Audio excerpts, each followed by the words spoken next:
चलो बच्चों, question number 61 try करो 2016। कल जो हमने कॉम्बिनेशन पे क्वेश्चन किया था उसी पे है क्वेश्चन नंबर 61। 61।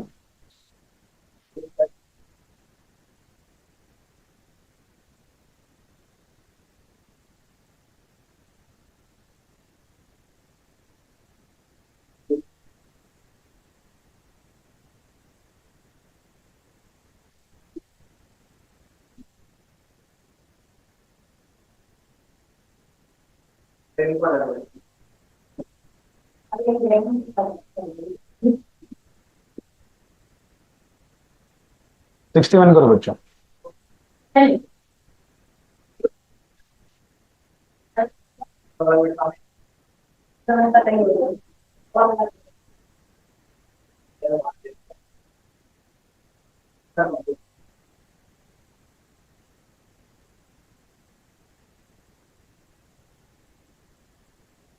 बच्चों कल वाला क्वेश्चन डायरेक्ट फॉर्मूला है, इसको फटाफट खत्म कर दो। अरे कल फॉर्मूला बना था ना, आर इक्वलेंट का फॉर्मूला क्या बना था? 1/r1 plus 1/r2। तो यहां पहले आर इक्वलेंट निकाल लो, फिर ई इक्वलेंट निकालना है, तो E equivalent by R equivalent equal to E1/r1 plus E2/r2। कल का देखो क्लास का रजिस्टर, उसके अंदर 2017-16 में आया।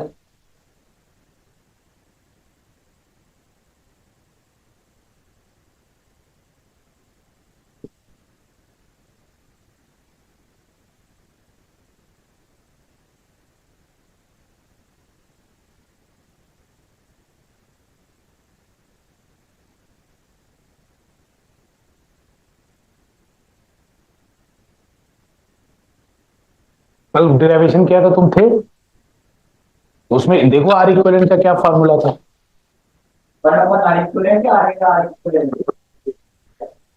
पैरेलल का क्या फॉर्मूला था देखो, तो आर इक्वलेंट निकालो।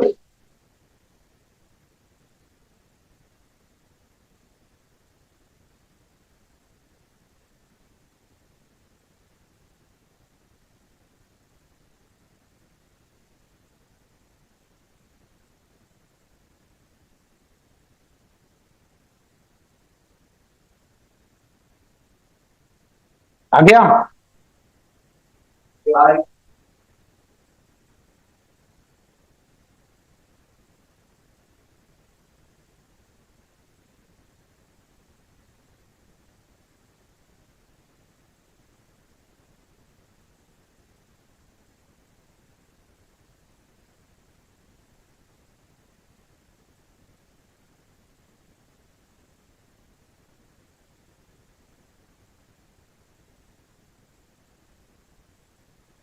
बच्चों जल्दी देखो, इसमें टाइम वेस्ट मत करो। ये बहुत छोटा क्वेश्चन है ये तो। बच्चों देखो क्या करोगे इसके अंदर, बोला ना 1/r इक्वलेंट, पहले आर इक्वलेंट निकालो तो क्या करोगे? 1/r equivalent is equals to 1/r1 plus 1/r2। कल की क्लास को देखो पैरेलल में, तो जो भी आया आंसर तुम लोग देख लेना बच्चों। आर इक्वलेंट तो 1/r equivalent is equals to 1/0.2 plus 1/0.3। हाँ, इसका एलसीएम कितना आएगा? 0.6। यहां कितना आएगा? 3। यहां कितना आएगा? 2। तो आएगा 5/0.6। तो आर इक्वलेंट कितना आएगा? 0.6/5। इसको कैंसिल करोगे 0.12। 12×5 = 60 होता है ना, 0.12। 0.12 ओम क्या हो गया तुम्हारा? आर इक्वलेंट हो गया। बच्चों अब ई इक्वलेंट निकालना है। ई इक्वलेंट का क्या फॉर्मूला हुआ?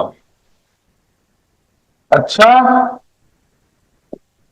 E equivalent by R equivalent is equals to E1/R1 plus E2/R2। E equivalent निकालना है हमको। R equivalent हम निकाल चुके हैं, कितना निकला है? 0.12 इज इक्वल्स टू E1/R1। तो 1.5 वोल्ट का रेजिस्टेंस कितना है? 0.2। तो 1.5/0.2 प्लस 2/0.3। समझ में आया कैसे होगा? अब सॉल्व करो, फिर से सॉल्व करो इसको।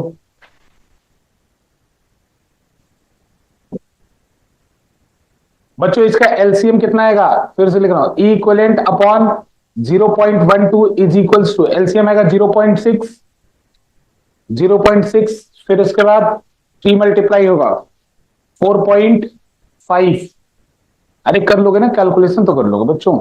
0.326, 2 2 जा 4, 4 आएगा, तो ये कितना आया 8.5 अपॉन 0.6 यानी 85/6। इक्विवेलेंट कितना आ जाएगा, इक्विवेलेंट आएगा 0.12 इंटू 85/6।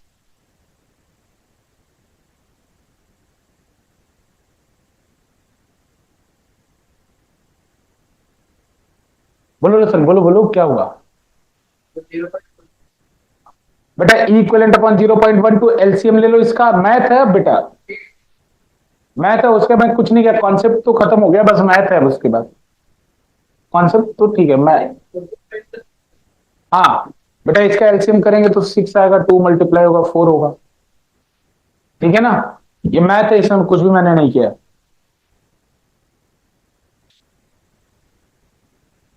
ठीक है,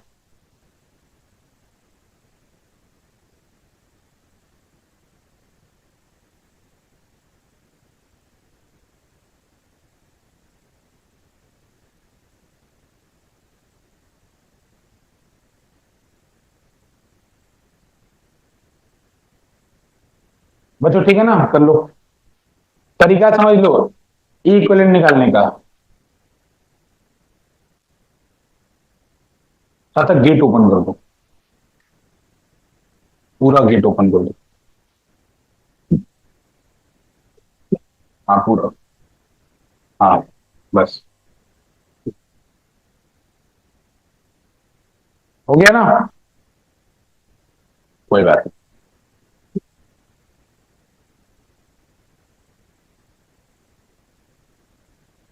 देखो एक्सप्रेशन भी डिराइव करने को डायरेक्ट आएगा, पैरेलल 2019 में है, मैंने बता दिया पहले। और बच्चों ग्राफ प्लॉट करने के लिए भी आ सकता है, draw plot showing the variation of terminal voltage, और ये सब आर के साथ और आई के साथ, ठीक है, वो भी देख लेंगे अभी।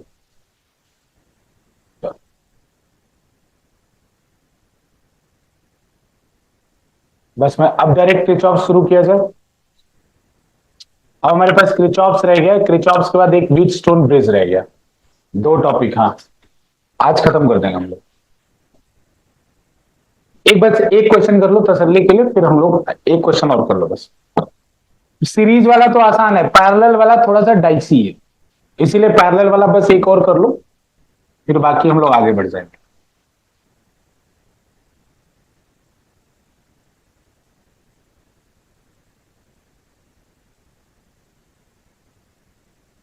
जानबूझ के पोलैरिटी उल्टी दी है बच्चों।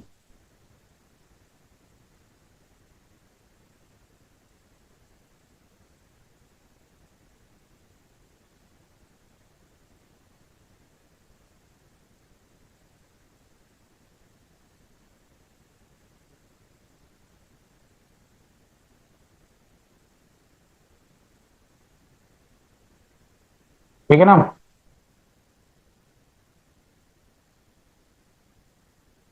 ठीक है। तो बच्चों क्वेश्चन है कि फाइंड द पोटेंशियल डिफरेंस या find the value of,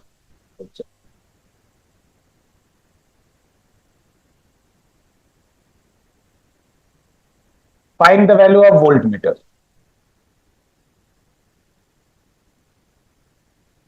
find the value of volt meter.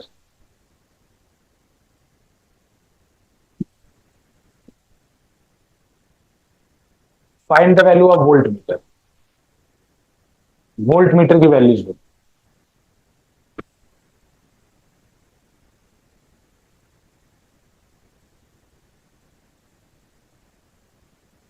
बंद करो उसको, बंद करो, आईपैड बंद करो, उसका फ्लैप बंद करो।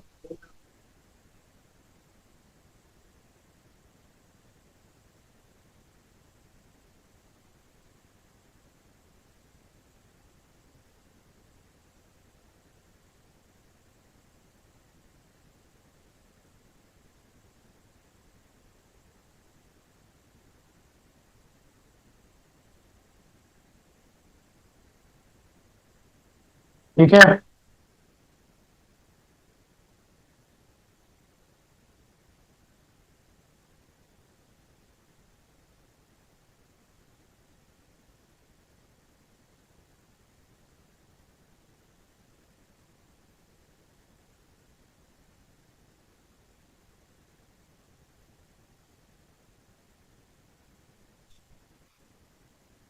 आई नहीं दिया, आई दिया होता तो आंसर ही आ जाता। कैसे करोगे बच्चों? पहले इसको सॉल्व करो, ऊपर वाले को, इनका ई इक्विवेलेंट और आर इक्विवेलेंट निकालो। इनका क्या करो, ई इक्विवेलेंट और आर इक्विवेलेंट निकालो, निकल जाएगा कि नहीं? कैसे निकालोगे ई इक्विवेलेंट? तो सबसे पहले आर इक्विवेलेंट निकालो। आर इक्विवेलेंट कितना आएगा?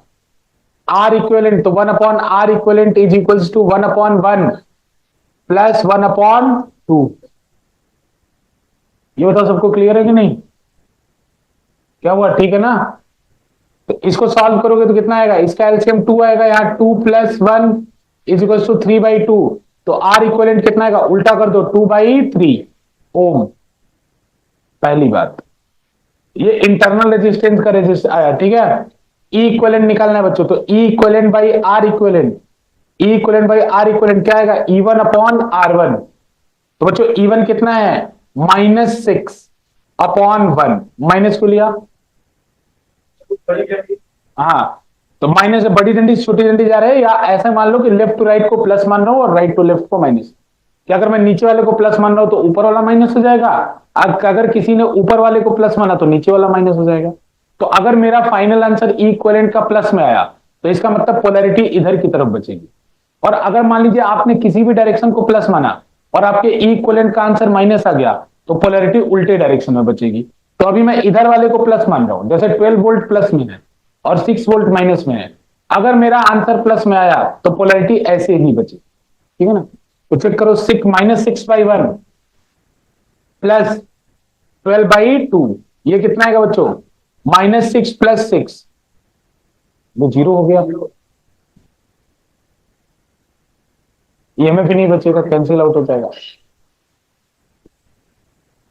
डेटा चेंज करना पड़ेगा। 4 कर लो यहां, चलो 4 कर लो।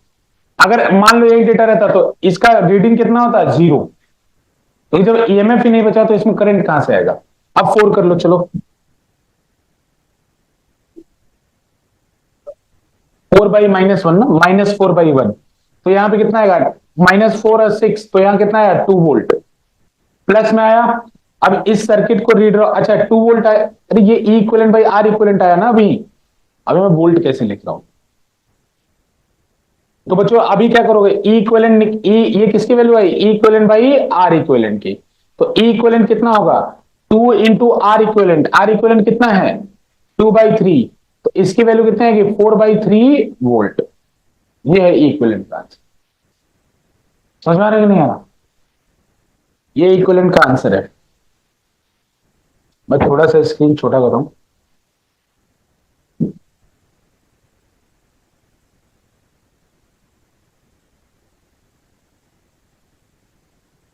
ठीक है, 4/3 हो गया। अब देखो बच्चों, इस सर्किट को रीड्रॉ करो।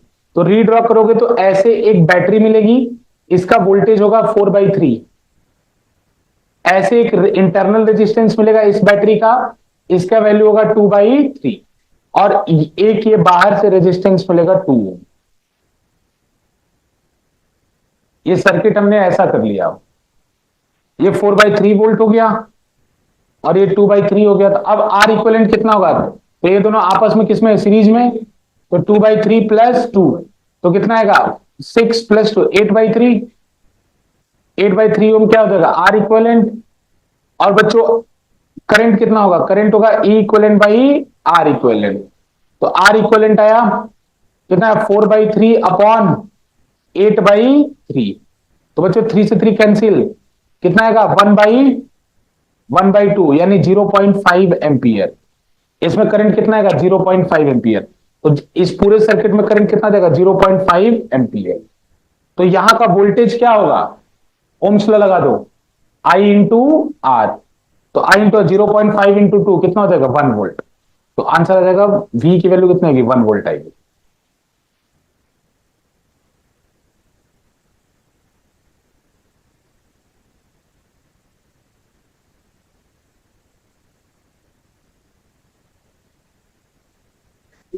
एक मिनट बेटा, सॉरी सर, वो लाइट चली गई थी तो कनेक्शन कट कोई बात गया नहीं, था।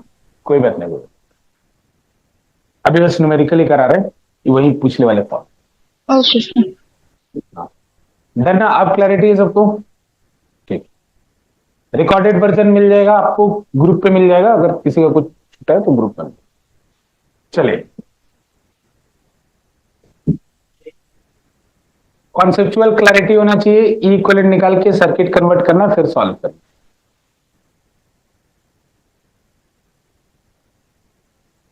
ठीक है, अब पढ़ेंगे हम Kirchhoff's law, second last topic हमारे सिलेबस का, last but not the least. बड़ा चैप्टर है, बड़ा टॉपिक है। इसमें देखो एक शॉर्टकट भी होता है, लेकिन शॉर्टकट अभी आप एग्जाम दे लो, कुछ लोग का एग्जाम है, ठीक है ना, तो शॉर्टकट भी मैं बता दूंगा, लेकिन एग्जाम, ठीक है। इसका एक शॉर्टकट भी होता है किरचॉफ्स लॉ का, किरचॉफ्स लॉ, ठीक है।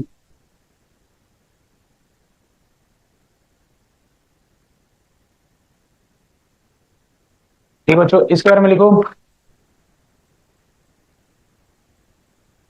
इसके बारे में लिखो बच्चों, किरचॉफ्स लॉ के बारे में। हाँ, it is use to it is use to it is use to find the find the current find the current in each branch of a circuit in each branch of a circuit in each branch of a circuit in each branch of a circuit, ठीक है ना। it is used to find the current in each branch of the circuit, इसी को बोलते हैं बच्चों कि it is used to solve the circuit। तो सर्किट सॉल्व करने का मतलब होता है कि हर ब्रांच में करंट मिल जाए। बच्चों देखो, किरचॉफ्स लॉ पढ़ने का अलग अलग तरीका है, तो अभी ध्यान में रखते हो, थोड़ा मैं दोनों तरीके बताऊंगा, जो आपको आसान लगे उसमें आपसे कर लीजिएगा, ठीक है ना। तो स्टार्ट करते हैं, इसके अंदर दो होता है। पहला होता है Kirchhoff's current law, Kirchhoff's current law, Kirchhoff's current law, इसको शॉर्ट में KCL कहते हैं, इसी को शॉर्ट में, और अगर कहोगे तो इसको नोडल एनालिसिस भी कह सकते हैं, है ना, तो कोई बात नहीं, जंक्शन रूल भी, जंक्शन रूल दोनों चलेगा, ठीक है ना। किरचॉफ्स करंट लॉ, KCL या जंक्शन रूल, ठीक है। देखो इसके बारे में, the sum of current, Kirchhoff's current law, KCL बार बार हम लोग कहेंगे, the sum of current entering into a junction will be equal to, the sum of current entering into a junction will be equal to the sum of current leaving the junction, will be equal to the sum of current leaving the junction, the sum of current leaving the junction will be equal to the sum of current leaving the junction।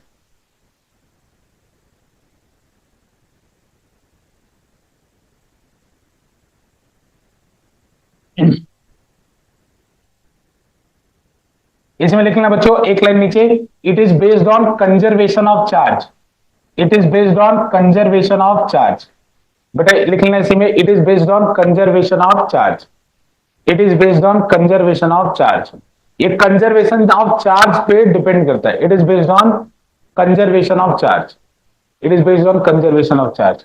देखो बच्चों, Kirchhoff's law क्या कहता है कि जैसे यहां पे देखो कुछ करे, ये जंक्शन है, जंक्शन का मतलब क्या हुआ, जहां दो से ज्यादा ब्रांच मिले उसे हम क्या बोलते हैं, जंक्शन। जहां दो से ज्यादा ब्रांच मिले उसे क्या बोलते हैं, जंक्शन। मतलब एटलीस्ट 3 मिले तो जंक्शन कहलाता है। तो जंक्शन में जितने करंट अंदर जा रहे हैं उतने ही करंट बाहर भी जाना चाहिए। देखो कैसे, यहां पे अंदर कौन कौन जा रहा है, I1 I3 I5, बाहर कौन जा रहा है, I2 और I4। तो इन सब का जो सम है I1 प्लस अंदर वाला देख लेते हैं पहले, I1 plus I3 plus I5 is equals to leaving the junction I2 plus I4। देखो कुछ लोग साइन कन्वेंशन भी बना लेते हैं कि जैसे जो लीव कर रहा है उसको नेगेटिव ले लेते हैं, या जो एंट्री ले रहा है उसको नेगेटिव ले लेते हैं, और जो बाहर निकल रहा है उसको पॉजिटिव ले लेते हैं। तो इसे कभी कभी ऐसे भी लिखते हैं लोग कि summation of I is equals to 0। मतलब जैसे साइन कन्वेंशन बना लो कि जो एंट्री करेगा उसे प्लस और जो बाहर निकलेगा उसे माइनस, तो इन सबका सम क्या हो जाएगा 0, है ना। तो हालांकि मैं पहला वाला ज्यादा प्रीफर करता हूं, बाकी दूसरा भी कोई करे तो कोई प्रॉब्लम नहीं। आप लोग कंफ्यूज ना होते हुए, जितना करंट अंदर जाएगा उतना करंट बाहर जाएगा एक जंक्शन, ये बात आपको ध्यान देना है, ठीक है। Sum of current entering into a junction will be equal to the sum of current leaving the junction, ठीक है। बच्चों कंजर्वेशन ऑफ चार्ज पे कैसे डिपेंड करता है? बच्चों कंजर्वेशन ऑफ चार्ज पे कैसे डिपेंड करता है? देखो, तो जंक्शन पे चार्ज कभी स्टोर नहीं हो सकता। बच्चों जंक्शन पे चार्ज कभी स्टोर नहीं हो सकता, जितना चार्ज आएगा उसको निकलना ही पड़ेगा। तो करंट क्या होता है? चार्ज पर सेकंड। तो पर सेकंड जितना चार्ज एंट्री कर रहा है उतना ही चार्ज पर सेकंड बाहर जाएगा, क्योंकि जंक्शन पे चार्ज स्टोर नहीं हो सकता। समझ में आया ना? चार्ज जितना आएगा उसको बाहर ही जाना होगा। बच्चों दोनों लॉ को एक साथ इस्तेमाल किया था सर्किट को सॉल्व करने के लिए, इसलिए दूसरा लॉ भी पढ़ेंगे, फिर उन दोनों को एक साथ इस्तेमाल करेंगे सर्किट को सॉल्व करने के लिए, ठीक है। ठीक है,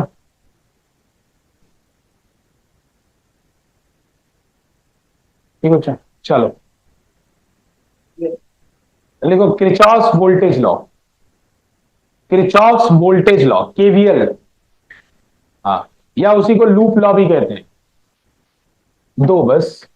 किरचॉफ्स वोल्टेज लॉ केवीएल या उसी को लूप लॉ भी कहते हैं। केवीएल कहो या लूप लॉ कहो, बात बराबर है। किरचॉफ्स वोल्टेज लॉ या loop law.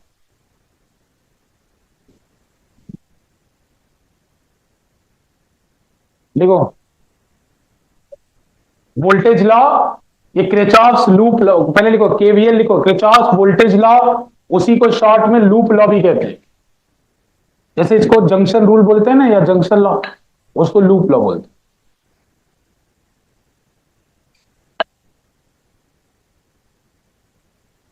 Kirchhoff voltage law, current की जगह वोल्टेज कर लो, केवीएल जंक्शन रूल की जगह लूप लॉ या loop law, loop loop LOOP loop.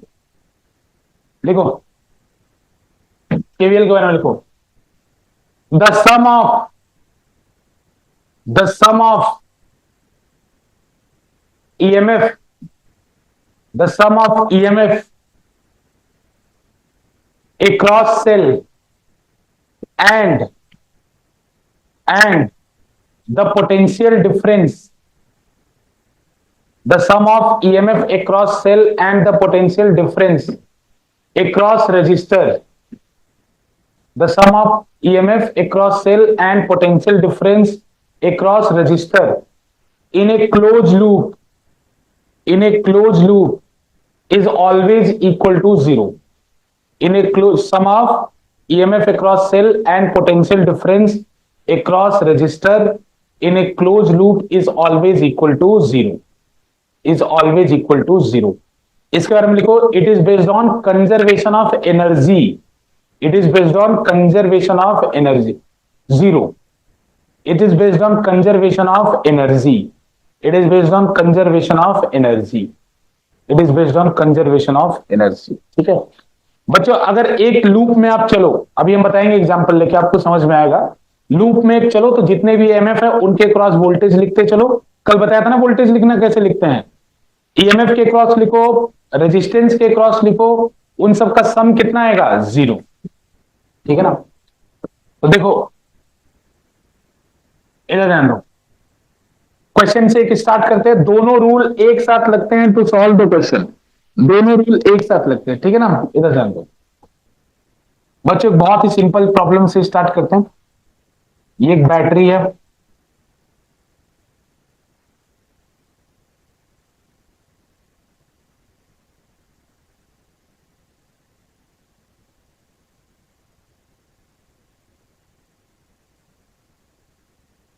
ठीक है ना, ये सर्किट, ये 12 वोल्ट की बैटरी है, ये 2 ओम का है। इसको भी अभी क्योंकि पहला प्रॉब्लम है तो इसको भी 2 ओम ले रहे हैं और इसको भी 2 ओम ले रहे हैं, ठीक है। और इसका EMF हम 2 वोल्ट का ले रहे हैं।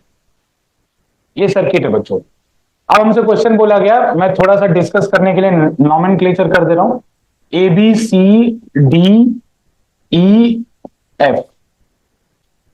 तो हमसे क्वेश्चन है कि determine the current in each branch, determine the current in each branch, determine the current in each branch, ठीक है ना, हर ब्रांच में करंट बताना है आपको, determine the current in each branch, ठीक है बच्चों। तो देखो एक बार बता दूं, इसकी कई टेक्निक से सॉल्व करनी, ठीक है ना, टोटल 3 अगर मैं बताऊं रफली के लिए तो देख लेना जो आसान लगे आपको, ठीक है ना, मैं तीनों बता दूंगा, तीसरी वाली शायद नहीं बताऊं लेकिन अभी 2 बता दूंगा, तीसरी वाली जब आप एग्जाम अपना दिल्ली से जो भी रिसेंट एग्जाम है तो मैं बता दूंगा, तीसरी वाली सबसे फास्ट है, वो जब आप कॉम्पिटिटिव एग्जाम देंगे तो उसमें आपको मदद करेगी, वो सबसे फास्ट है, मतलब केवीएल से भी फास्ट है, अगर केवीएल से पूरा किरचॉफ्स लॉ से उसको सॉल्व करने में 5 मिनट लग रहा है तो उससे सॉल्व करने में 2 मिनट लगे,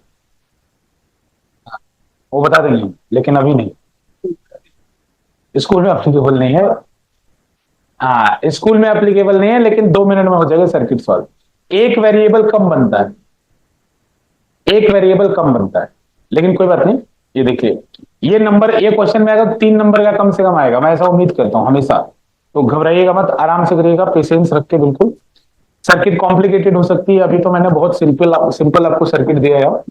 देखो बच्चों, अब सबसे पहली बात, इसने क्वेश्चन तो बोल दिया कि determine the current in each branch, branch किसको कहेंगे, तो देखो CBAF एक ब्रांच है, ये पूरी एक ब्रांच है, जिसमें सेम करंट जाए वो एक ब्रांच है, तो यहां जो भी करंट जाएगा इसमें वो सेम जाएगा तो एक ब्रांच है, CF एक ब्रांच है क्योंकि सेम करंट जाएगा, CDEF एक ब्रांच है क्योंकि सेम करंट जाएगा, जिसमें सेम करंट जाए वो क्या है, ब्रांच, समझ रहे ना, तो ये ब्रांच।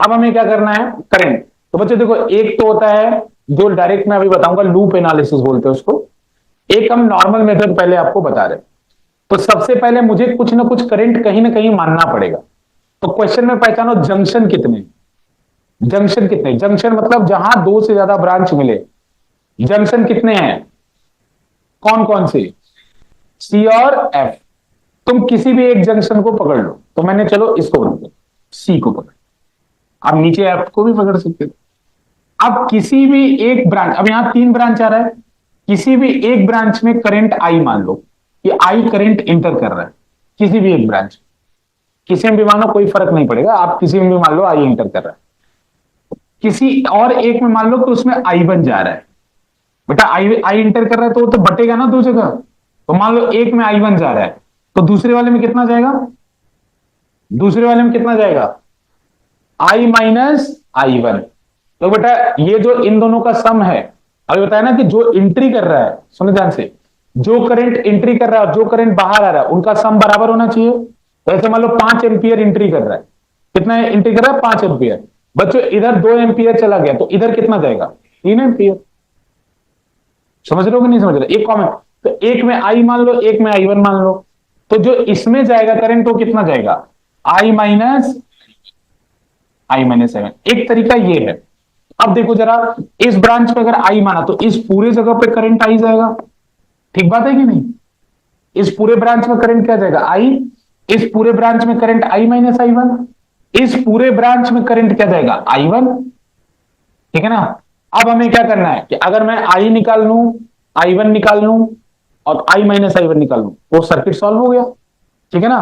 तो बच्चों करेंगे क्या, आपकी इच्छा है, आप किसी भी एक पॉइंट से चलना शुरू करो और वापस उसी पॉइंट पे आओ, मतलब जिस जगह, जैसे मान लो देखो मैं C पॉइंट से चलना शुरू करता हूं, कहीं भी स्टार्टिंग पॉइंट ले लो, फर्क नहीं पड़ता उससे, तुम कहीं भी ले लो, जैसे कोई बोले मैं F लेना चाहता हूं ले लो, जैसे अभी C में ले रहा हूं स्टार्टिंग पॉइंट, तो आपको वापस C पे आना है, तो देखो एक बार मैं ऐसे चल के C पे वापस आ सकता हूं और एक बार मैं ऐसे चल के C पे वापस आ सकता हूं, क्लोज पाथ होना चाहिए, देखो भाई वापस आने के लिए रास्ता होना चाहिए ना, यू टर्न होना चाहिए ना घूम के वापस आने के लिए, तो ऐसे जाके आ सकता हूं वापस, ऐसे जाके आ सकता हूं वापस, एक और काम भी कर सकता हूं, ऐसे जाके भी वापस आ सकता हूं,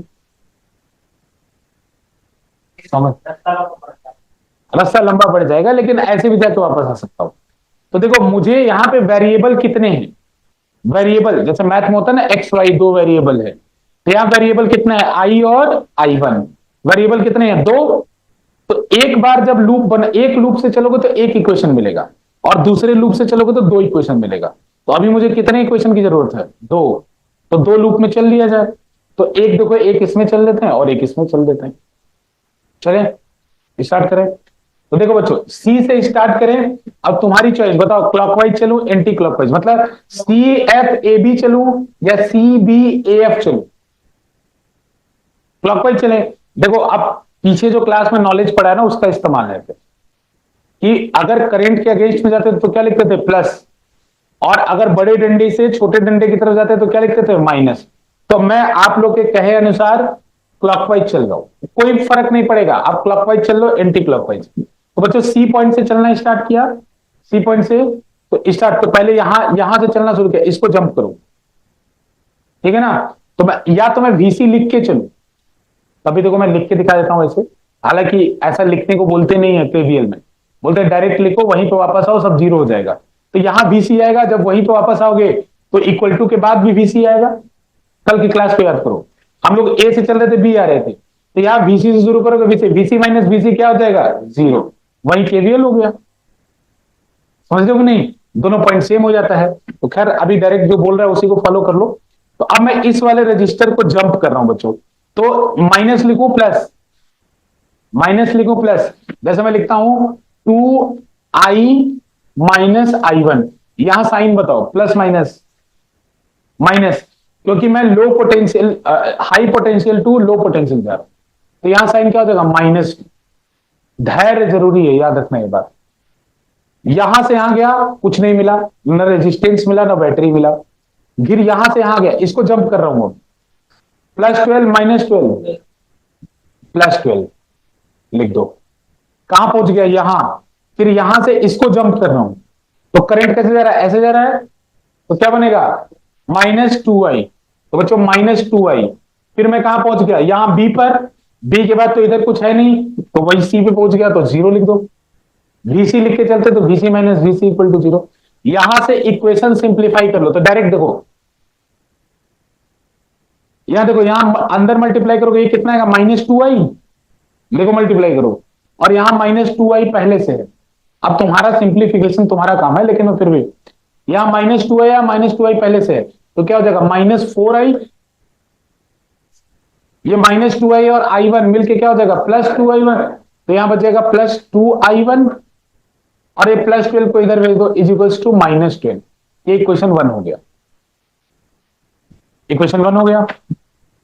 सिंप्लीफाई कर लो, अभी रुक जाओ, इक्वेशन 1 मत करो, सिंप्लीफाई हो जाएगा ना, अभी 2 से डिवाइड मार दो, तो क्या आ जाएगा? -2i + i1 is equals to -6। अब कर लो इक्वेशन। अब दूसरे से बताओ, फिर से सी से स्टार्ट कर रहा हूं, क्लॉकवाइज चलूं एंटी क्लॉकवाइज, जैसे तुम्हारी इच्छा। क्लॉकवाइज चलूं, ठीक है क्लॉकवाइज चलो। तो सी से डी आया, कुछ नहीं मिला। डी से बैटरी को जंप किया, प्लस माइनस क्या? +2। बच्चों ऐसे जंप किया ना। अब बताओ, यहां 2i1 प्लस की माइनस माइनस, अच्छा। फिर यहां गया बच्चों, कुछ नहीं मिला, इसको जंप करना है, तो इसको जंप किया, तो यहां आएगा 2i - i1।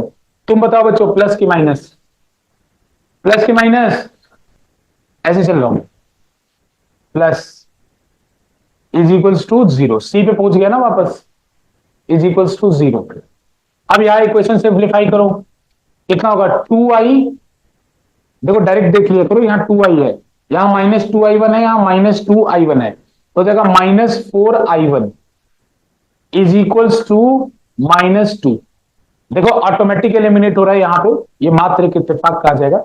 कई बार आपको मेहनत भी करना पड़ सकता है सॉल्व करने के लिए क्वेश्चन।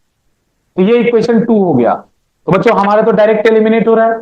आपको बस 3 पता है ना, लीनियर इक्वेशन सॉल्व करने आता है ना, एलिमिनेशन होता है, सब्स्टिट्यूशन होता है, तो एलिमिनेशन करना इसमें आसान पड़ेगा। क्रॉस मल्टीप्लीकेशन के बारे में तो सोचना भी नहीं, ऐड करोगे डायरेक्ट कर जाए। क्या बोलो बोलो, क्या राज, कोई डाउट है? इन दोनों को ऐड करो, एडिंग इक्वेशन 1, क्योंकि मेरा देखो तुम्हें कुछ करना पड़ेगा। अगर इक्वेशन, हाँ बताओ शाश्वत क्या हुआ, बोलो। मेरे एरर है? हाँ बताओ बताओ, कहाँ एरर? देख लो, यहां से चेक करो, यहां से ऐसे ही चलो ना।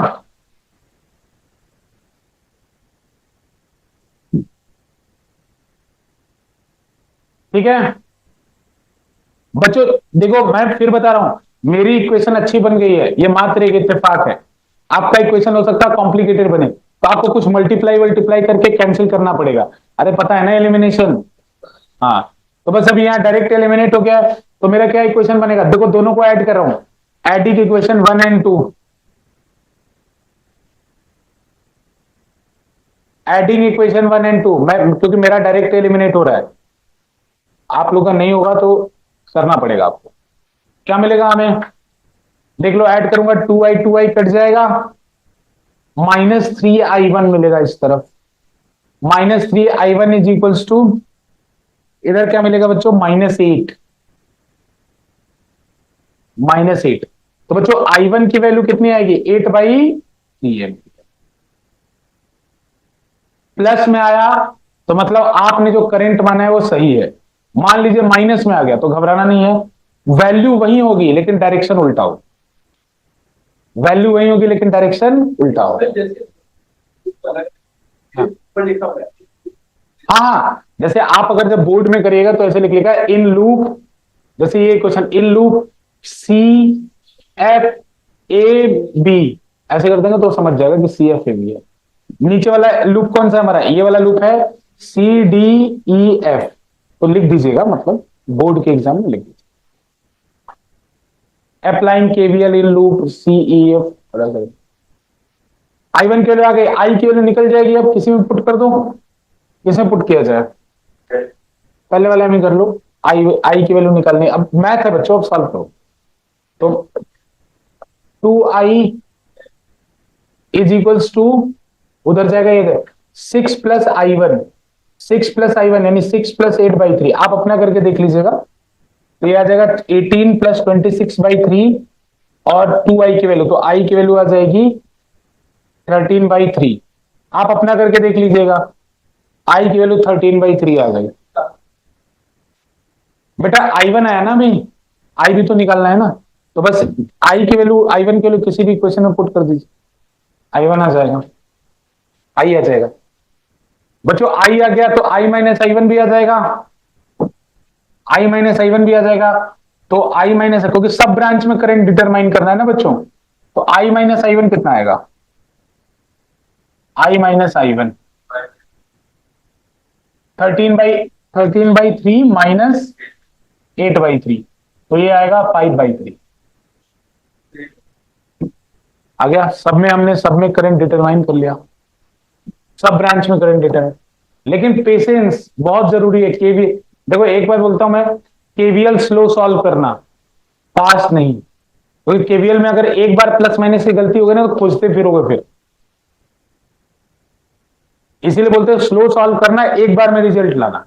लेकिन एकदम जैसे एलिमिनेशन अभी तो सिंपल हो गया, बाद में कॉम्प्लेक्स भी हो सकता है, तो एकदम आराम से करना, थोड़ा टाइम ज्यादा लग जाए ठीक है, लेकिन एक बार अगर एरर हो गया और तुम फिर पागल हो जाओगे, फिर क्या हो गया ये सोचते रह जाओगे, इसलिए एक बार एरर हो जाए आराम से करो, घबराओ मत, केवीएल को एक बार में आंसर सही लाओ।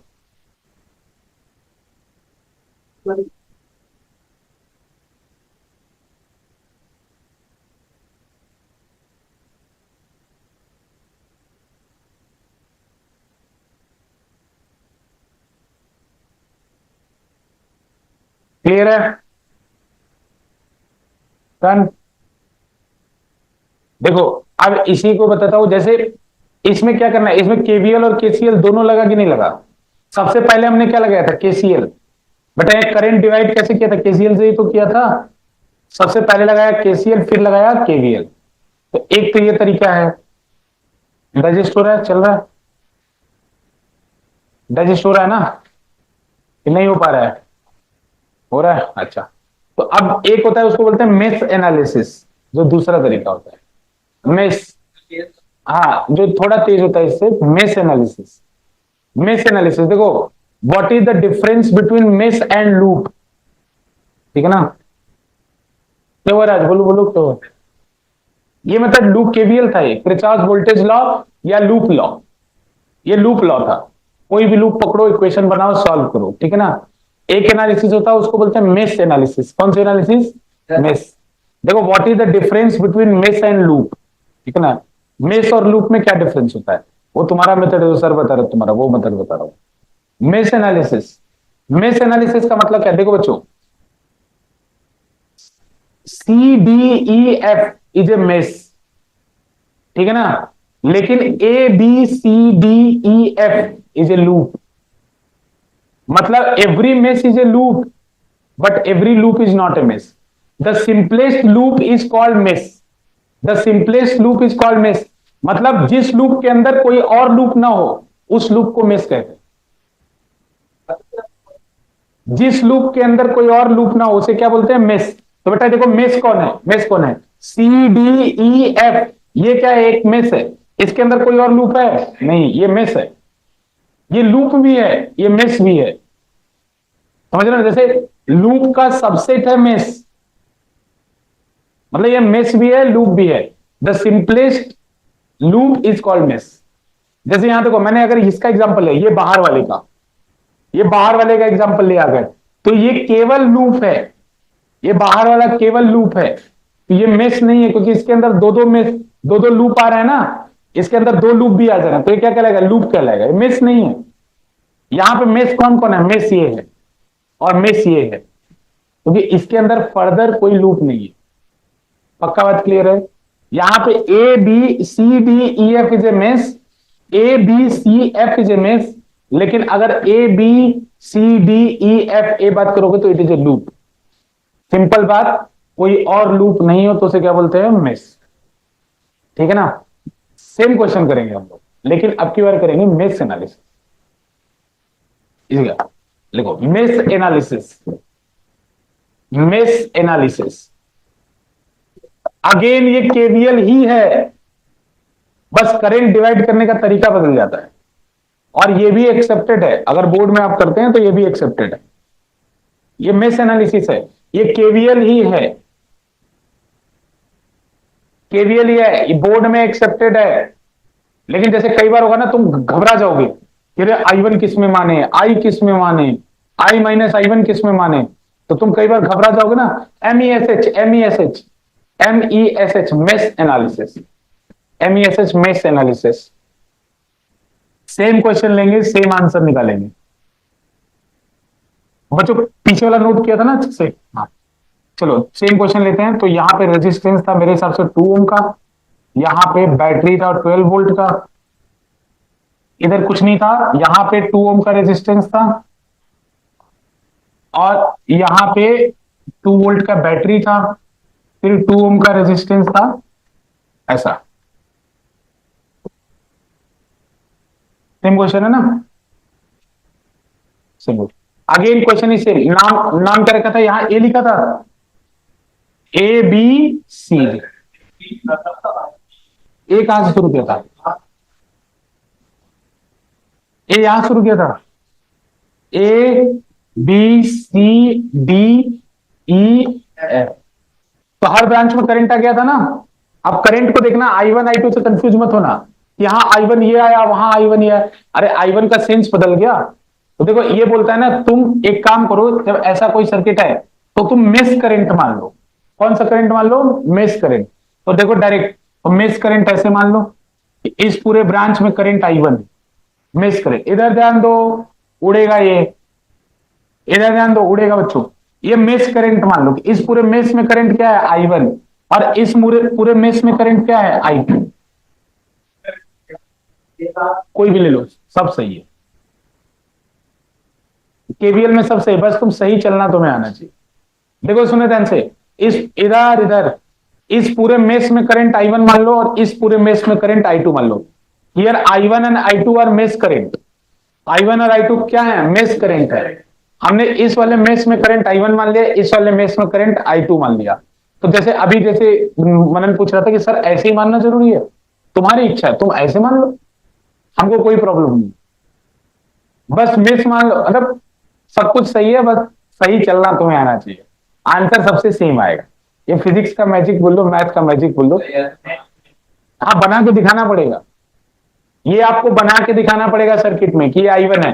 तो इसका मतलब क्या होता है समझ लो, इधर ध्यान से। इस पूरे ब्रांच में करंट I1 जाएगा, इस पूरे ब्रांच में करंट क्या जाएगा? I1। और इस पूरे ब्रांच में करंट क्या जाएगा? I1। लेकिन बीच वाली ब्रांच तो दोनों में है। बीच वाली ब्रांच किसमें है? दोनों में है, ठीक है ना। इधर जान दो। तो ये I1 वाला क्या कर रहा है? C to D, C to F current flow कराना चाह रहा है। अरे ये ऐसे घूम रहा है ना, तो ये करंट कैसे फ्लो कराना चाह रहा है? C to F. ये कैसे घूम रहा है? ऐसे। तो ये करंट कैसे फ्लो कराना चाह रहा है? एफ टू सी। समझ आ रहा है? ये करंट फ्लो करना चाह रहा है। देखो ये झगड़े वाली ब्रांच ये बीच वाली है। हाँ क्या क्या? अरे क्यों ऐसे क्यों जाएगा? ऐसी बात नहीं, तुम ऐसे देखो ना, इसको देखो ना। ये बैटरी से कुछ नहीं होता, तुम बैटरी क्यों देख रहे हो? बैटरी कुछ नहीं कर सकती। उससे बड़ी बैटरी यहां पे लगी हुई है। 2 वोल्ट की बैटरी क्या ही कर लेगी? तो उस चीज को भूल जाओ कि बैटरी ऐसे है तो ऐसे करंट जाएगा, धोखे में पड़ जाओगे, जीवन खराब हो जाएगा। अगर तुम बैटरी से करंट मारने चले ना, जीवन खराब हो जाएगा तुम्हारा। बैटरी कैसे भी हो, तुम अपने धुन में चलो, जंक्शन को पकड़ो, अपने आप प्लस माइनस जो आना होगा आएगा यार, तुम चिंता क्यों करते हो?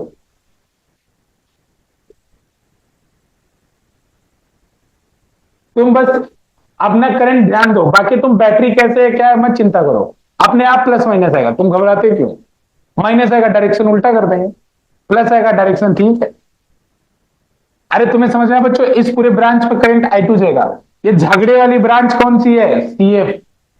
ध्यान से सुनो, झगड़े वाली ब्रांच है। तो झगड़े को कैसे सेटल किया जाए?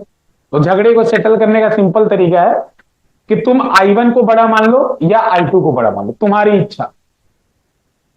तुम्हारी इच्छा, देखो फिर से तुम्हारी कितनी इच्छाएं तुम्हारी यहां पे, तुम्हें कितना फ्रीडम दिया गया है। तुम करंट क्लॉकवाइज मान लो, तुम करंट एंटी क्लॉकवाइज मान लो, तुम्हारी इच्छा। तुम एंटी क्लॉकवाइज चलो, KVL लगाओ, क्लॉकवाइज लगाओ, तुम्हारी इच्छा। सब तुम्हारी इच्छा। अब यहां भी तुम I1 को बड़ा मान लो चाहे I2 को बड़ा मान लो, तुम्हारी इच्छा। तो किसको बड़ा मानो बताओ? तुम्हारी इच्छा। I1 मान लो, सबकी इच्छा यही है, I1 की इच्छा। जो सबकी इच्छा वही हमारी इच्छा। I1 को मैंने मान लिया कि I2 से बड़ा है। अब हो सकता है सॉल्व करने के बाद गलत हो जाए, कोई बात नहीं, हो जाएगा, तो उल्टा हो जाएगा डायरेक्शन। तो अगर I1 बड़ा है तो करंट C से D जाएगा कि C से F जाएगा कि F से C? I1 ऐसे करंट फ्लो करा रहा है और I2 ऐसे फ्लो करा रहा है, तो इसमें करंट जाएगा कितना ये तो बताओ? I1 माइनस, और ऊपर से नीचे जाएगा क्योंकि आपने I1 को बड़ा माना है। तो I1 जिस सेंस में करंट फ्लो करा रहा है उस सेंस को आप मानोगे कि उसी सेंस में करंट बच। जैसे I1 इधर 5 एम्पियर फ्लो कराना चाह रहा था ऊपर से नीचे, I2 फ्लो कराना चाह रहा था 2 एम्पियर, तो नेट में कितना बचेगा? 3 एम्पियर ऊपर से नीचे। मैटर सॉल्व, करंट डिवाइड हो गया। ये उन बच्चों के लिए अच्छा है जिनको करंट डिवीजन में प्रॉब्लम होता है कि किसको I1 मानूं किसको I2 मानूं। लूप मान लो, मेष का मान लो, अपने आप I1 I2 सब फिक्स हो जाएगा, मैटर सब सेटल हो जाएगा। बस उसके बाद बच्चों काम तो वही करना है जो आपने किया था, तो आप स्वयं अपना काम अब खुद करिए। C से स्टार्ट करो, ऐसे चलो चाहे ऐसे चलो, पुराना वाला प्रोसेस रिपीट इट। फायदा बस हुआ, करंट डिवीजन नहीं करना पड़ा। करंट जैसे अगर 3 लूप आ जाएगा ना तुम घबरा जाओगे। जैसे 3 लूप आ गया तो आप घबरा जाओगे कि I1 मानू I2 मानू किसमें I3 मानू। तो ये जैसे ऊपर भी एक लूप कर दूं तो ऊपर I3 मान लूंगा, ठीक है ना। तो ये आसान होता है करंट डिवीजन, इसीलिए इसको प्रीफर कई बार कर लिया जाता है हम लोग। चलो अभी क्वेश्चन बनाओ, आंसर निकालो, वेरीफाई करो भाई सही आ रहा है या नहीं। एक दो सॉल्व करो, आलसी मत बनो। चलो नहीं बनेगी भाई, इक्वेशन वो नहीं बनेगी, लेकिन फिर भी आंसर वही आएगा। ये मैथ का मैजिक है, मैथ और फिजिक्स का मिलके। अरे तुमने उस बार ये FABC वाले ब्रांच में तुम्हारा I करंट गया था, इस बार I1 जा रहा है, इक्वेशन सेम कैसे बनेगी?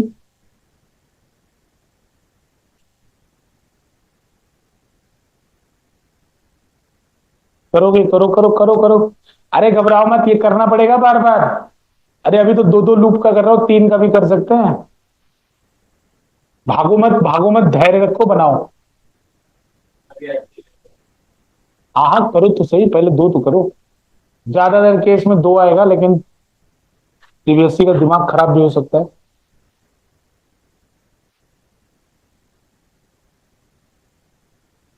आज हम लोग चैप्टर कंप्लीट करके ही जाएंगे।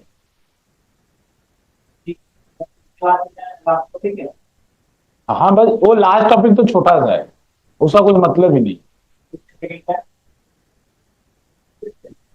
ये तो एकदम मजाक ही कर दिया, सेकेंड टॉपिक सेकेंड में लेके आने लगा।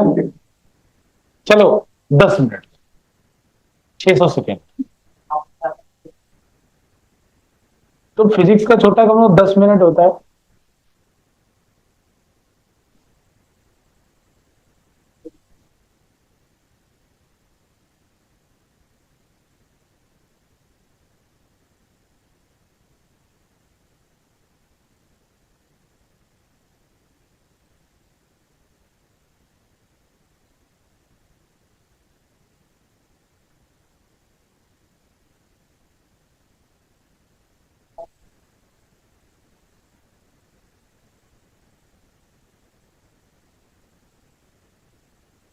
खुद करो, खुद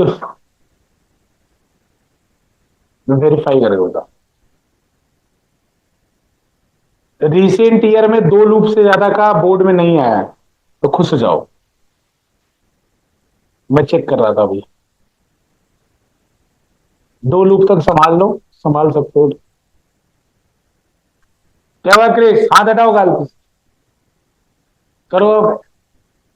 एक लूप का तो कुछ होता ही नहीं, हो तो ऐसे ही हो जाएगा, मजाक हो जाएगा वो। और मजाक करना हमें पसंद नहीं है। एक लूप का क्या ही पूछेगा यार। आई करंट मान लेना, घूम जाना एक बार, आंसर आ जाएगा आई का। हाँ, एक ही बार घूम जाओ, आंसर एक ही वेरिएबल है, एक ही बार घूमने पे आंसर आ जाएगा। एक आएगी, एक ही आएगी और एक ही बार में आंसर भी आ जाएगा।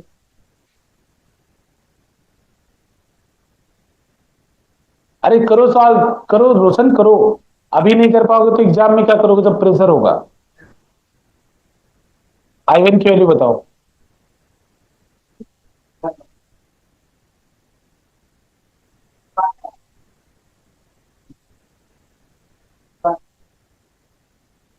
एक्स की वैल्यू आने वाली है। क्या हो गया है तुमको? एक्स तो इधर है ही नहीं, तुम्हारी वैल्यू एक्स की कैसे आ रही है? गधा कहीं का।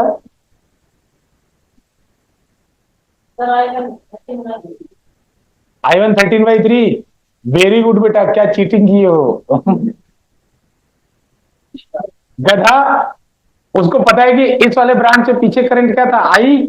तो I1 की वैल्यू वही आनी चाहिए जो आई की वैल्यू थी।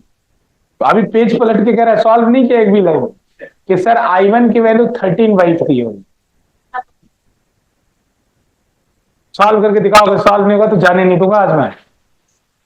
आज 11 बजे तक बिठाऊंगा अगर सॉल्व नहीं हुआ तुमसे तो।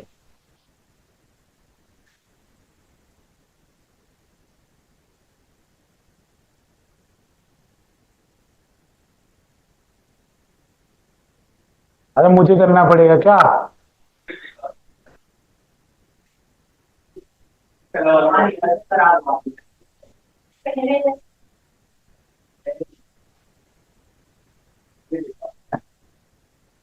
तेरा बेकार। क्या हो गया तुम लोग को? अरे मैं करूं क्या? हाँ,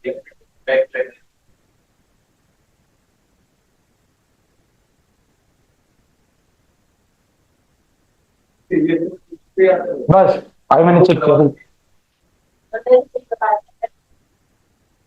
क्या हुआ? ठीक है, क्या हुआ? पिछले 10 सालों में केवल 2 लूप के हैं, खुश हो जाओ।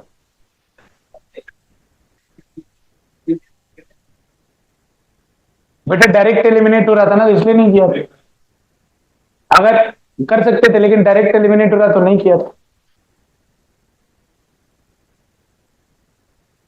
बताऊं क्या मैं? अरे अब कुछ नहीं, केवीएल कराऊंगा, यही करोगे बार बार। ये घर घर पे मैं बताऊंगी करूं, लेकिन आंसर निकाल के ही आना। जो जो आई का आंसर है वो I1 का आएगा, और जो उस पर पिछली बार I1 का आंसर है वो I2 का आएगा। नहीं, जो पिछली बार I1 का आया था पिछले पार्ट में, वो I2 का आएगा। अगर ये नहीं आ रहा है तो फिर बहुत दिक्कत में हो तुम लोग। फिर जो तुम्हारी इच्छा, देखो मैं तुम्हें कुछ नहीं फोर्स नहीं कर रहा, तुम्हारी इच्छा है तुम पीछे वाला मेथड लगाना, तुम्हारी इच्छा है तुम ये वाले मेथड लगाना, इच्छा तुम्हारी। दोनों से आंसर, दोनों से मार्क्स, किसी से भी मार्क्स कटना नहीं है, जो आपकी इच्छा उससे लगा। ठीक है, ठीक है ना। तीसरा वाला तो मैं नहीं बता सकता। अरे तीसरा वाला करके तुम लोग क्यों पागल होना चाहते हो? वो शॉर्टकट है। सीबीएसई में नहीं चलेगा तो फायदा क्या?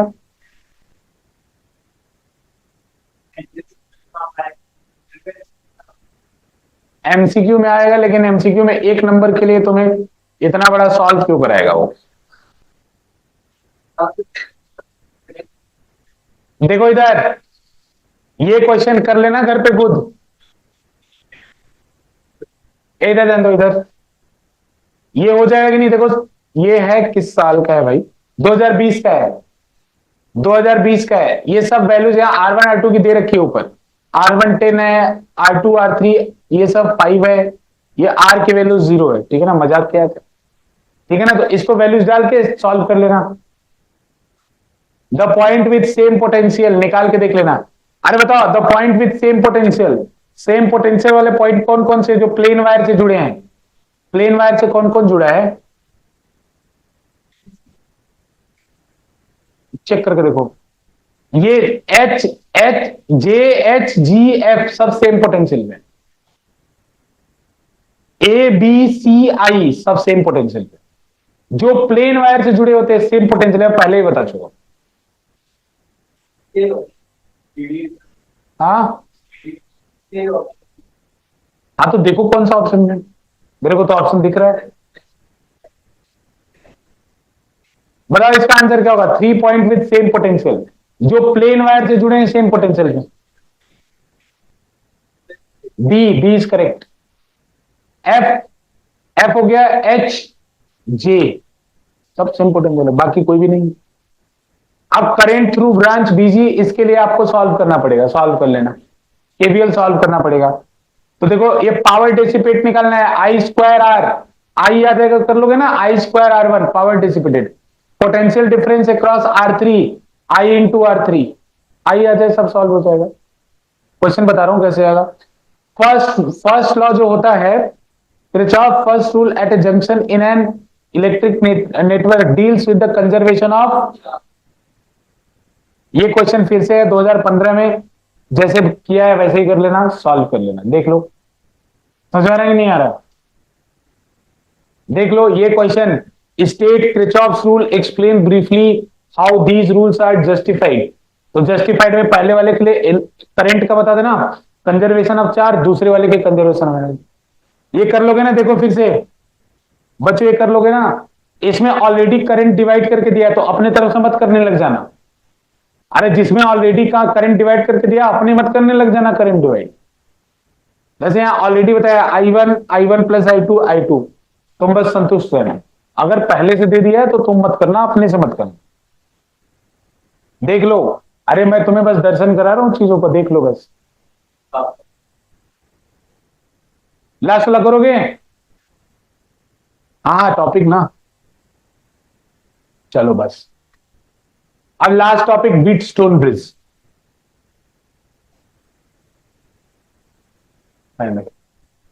व्हीटस्टोन ब्रिज चैप्टर खत्म। व्हीटस्टोन ब्रिज, गेहूं पत्थर पुल।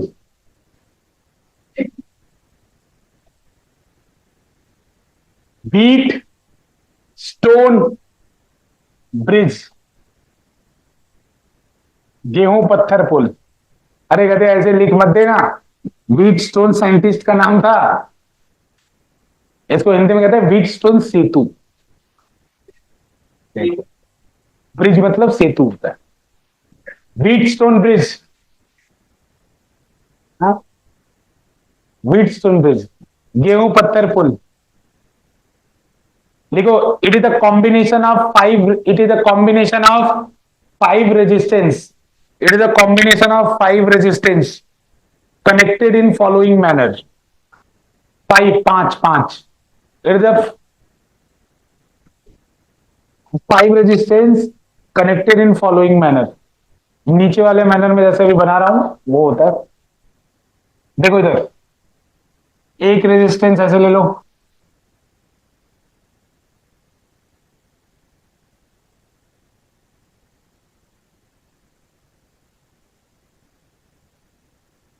बच्चों इसी में एक स्टेटमेंट लिखना, it is use to find the unknown resistance. It is use to find the unknown resistance. It is use to find the unknown resistance. It is use to find the unknown resistance. नहीं, 5 से ज्यादा होंगे तो ये wheat stone नहीं बनेगा। Wheat stone जो scientist थे इन्होंने 5 रेजिस्टेंस के लिए स्टडी किया था।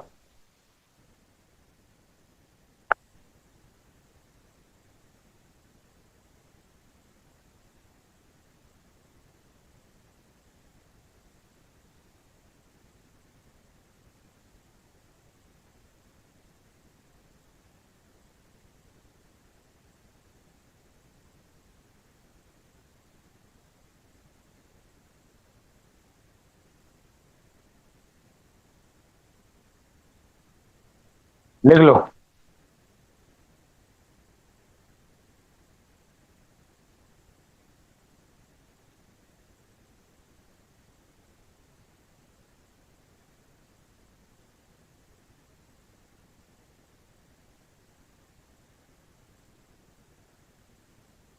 लिख लियो ना, it is use to find the unknown resistance. गेहूं पत्थर पुल।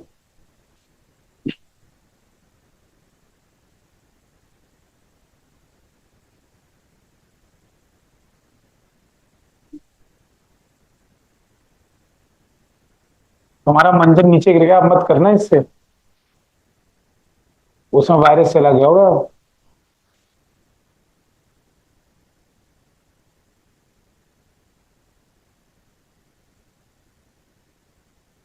लिख लिए, हो गया। इसके नीचे हम लोग लिखेंगे, लिखो बैलेंस व्हीट स्टोन ब्रिज। इसी के नीचे लिखो balanced Wheatstone bridge. Balanced Wheatstone bridge heading डालो, ही बैलेंस्ड व्हीट स्टोन ब्रिज। इसमें लिखो Wheatstone bridge is said to be balanced. Wheatstone bridge is said to be balanced when no current flows through. हाँ, Wheatstone bridge is said to be balanced when no current flows through R5 resistor. When no current flows through R5 resistor. When no current flows through R5 resistor. ठीक है ना? ये balance when no current flows through R5 resistor. ये जो R5 resistor बीच में है, इसमें से कोई करंट फ्लो नहीं करे, तो इसीलिए हम यहां पे क्या लगा देते हैं चेक करने के लिए, यहां पे गैल्वेनोमीटर लगा देते हैं।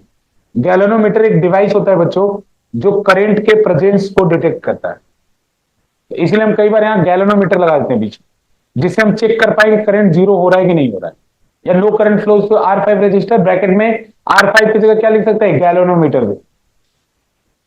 हाँ, गैल्वेनोमीटर।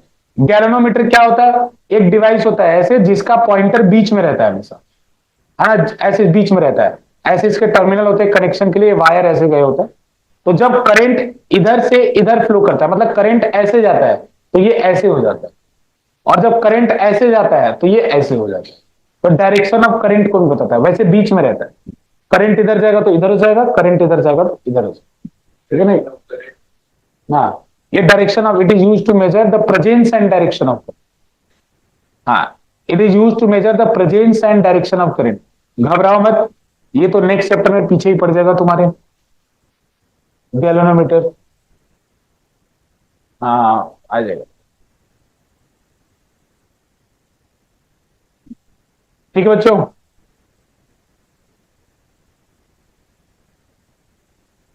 देखो अब इसका ये डिराइवेशन है लास्ट, हाँ, अरे बहुत छोटा सा है, बच्चों इसमें ध्यान दो, बैलेंस व्हीट स्टोन ब्रिज की कंडीशन निकालनी है।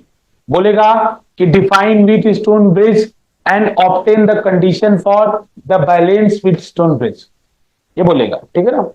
अब क्या करेंगे, देखो इधर, इधर ध्यान से बताओ, अगर बैलेंस व्हीट स्टोन ब्रिज होगा तो ये R5 वाले ब्रांच से करंट नहीं जाएगा।